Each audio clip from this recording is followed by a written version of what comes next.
Pretty, that Eden girl. Oh, yes. Same to the bailiffs again, sir? Ah, well.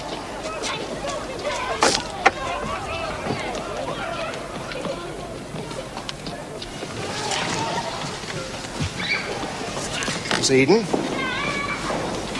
Last month when I was here, I took some of your accounts back home with me to Eden Farm. Yes, I know. Your debts amount to £40,000. And that is because for years you have been systematically cheated and defrauded. No, you must listen. Here are your incomings. As Prime Minister, salary, £3,780. As a Lord of the Treasury, £1,220, both of which I may say are 18 months in arrears. As Chancellor of the Exchequer, £2,452, and as Warden of the Cinque Ports, £3,080. Total, £10,532. That's a pretty enough sum. But here are some of your outgoings. Here's a butcher's bill, from which it would appear that 30 hundredweight of meat was consumed in this house during a month when the entire household was in the country. 30. And here's a bill from your wine merchants. In 1 year, you're supposed to have consumed 2,410 bottles of port, 854 bottles of Madeira, and 572 bottles of claret. Yes, now that I warrant is correct, down to the last cork. William, can't you see it? While you're spilling out your life's blood for your country, people are robbing you. Well, I dare say they need to.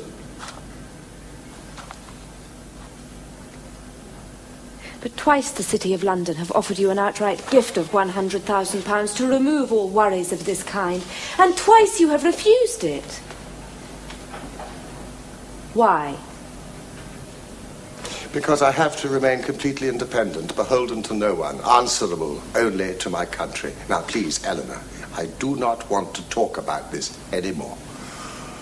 Don't lift your haughty Grenville nose in the air at me, sir.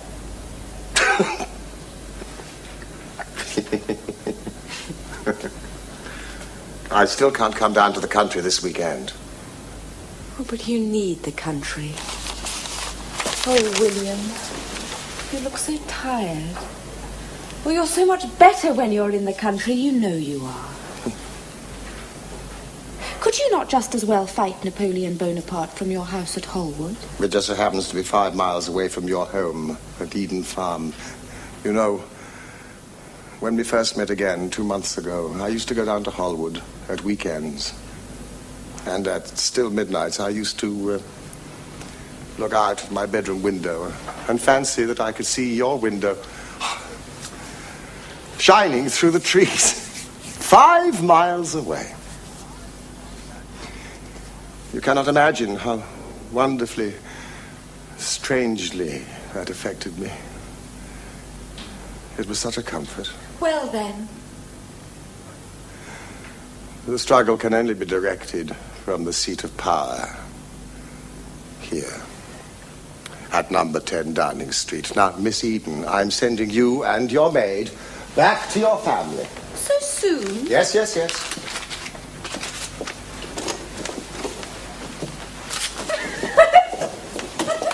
Listen, you must leave. I have so much work to do. You are so naughty.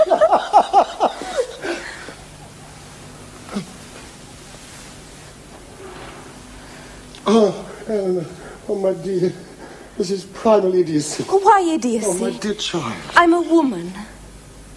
I was a woman when we sat against that hay wain 5 years ago. It was not a hay wain, it was a stile. I can help you. You need help. You need someone to look out for you. Eleanor. I can help you.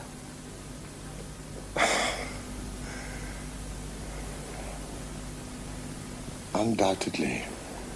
You will come down to the country this weekend. I will do everything in my power.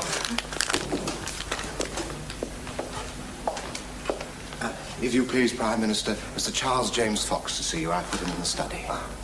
That dreadful Fox. Oh, why does he hate you so? Parslow, will you be so kind as to show Miss Eden to her carriage and apologize to your father, Lord Auckland, for keeping you so long?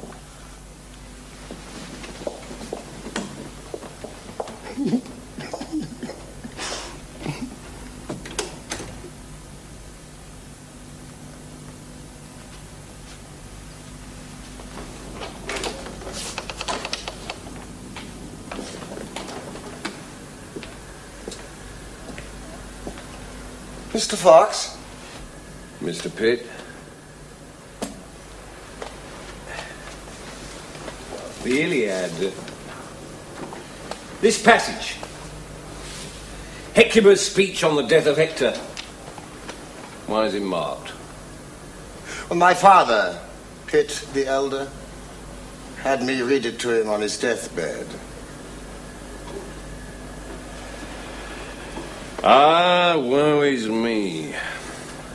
How shall I live in my sore anguish now thou art dead?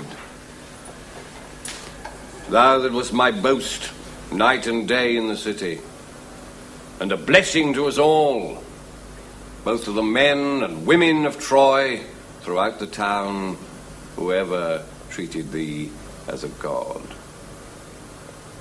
For verily thou wast to them a glory exceeding great while yet thou livest. But now death and fate are come upon thee.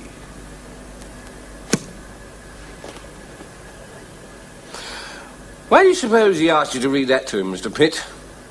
On his deathbed? Well, as his son, I believe I know.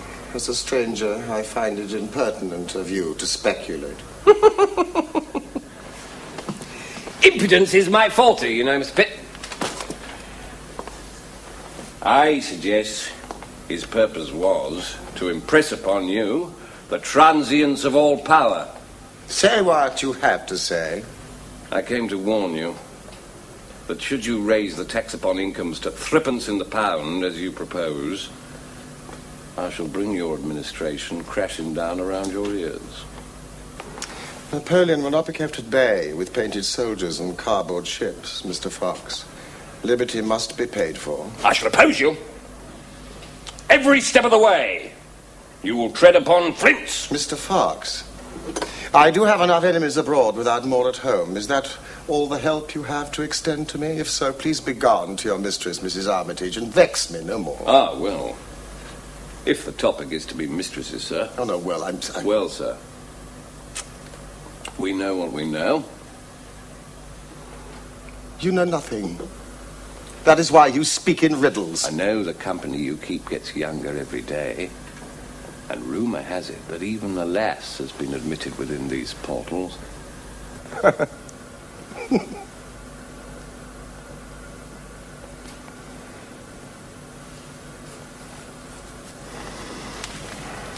Verily thou wast to them a glory exceeding great, whilst thou livest. But now death and fate are come upon thee. Thank you, William. Now listen to me, young Senator.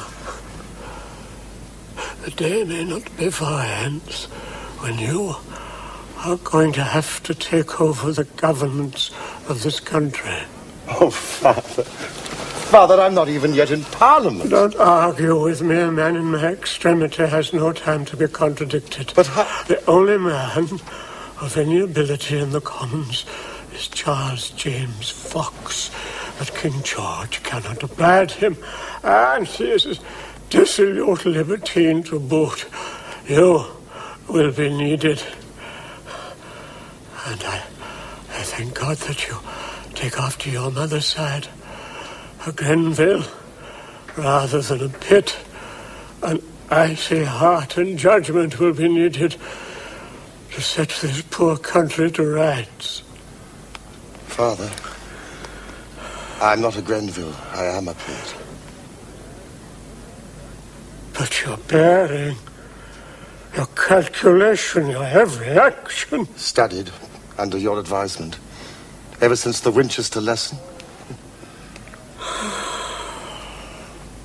The diamond pit is in you after all.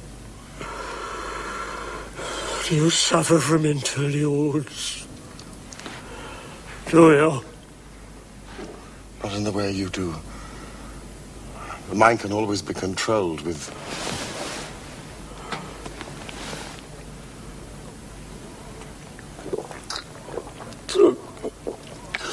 You have your own pot, sir. That is mine. Well, I'll be drinking yours soon enough. Why not start now?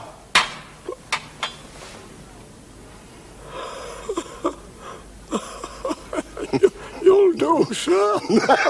You'll do. Only keep that proud and heartless tone in the Commons. If I get there. When you get there. When you get there. Only promise me this, William. England is in poor straits. Swear to me that you will do whatever is necessary to make her great again. I will. No, but swear it. I swear.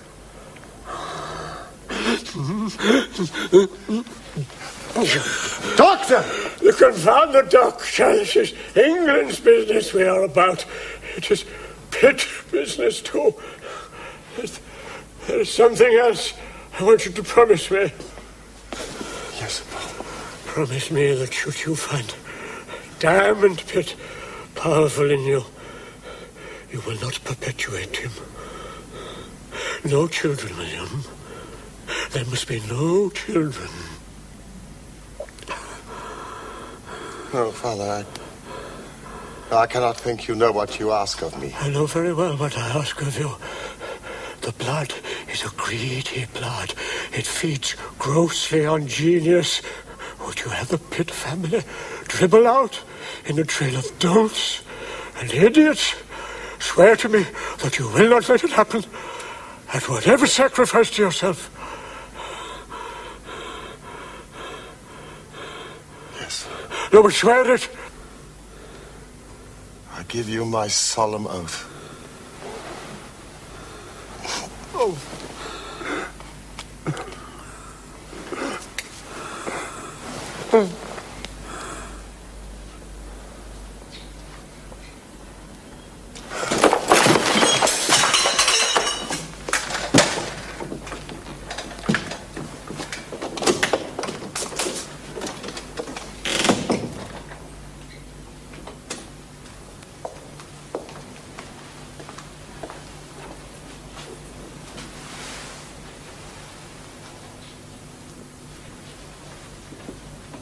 Oslo.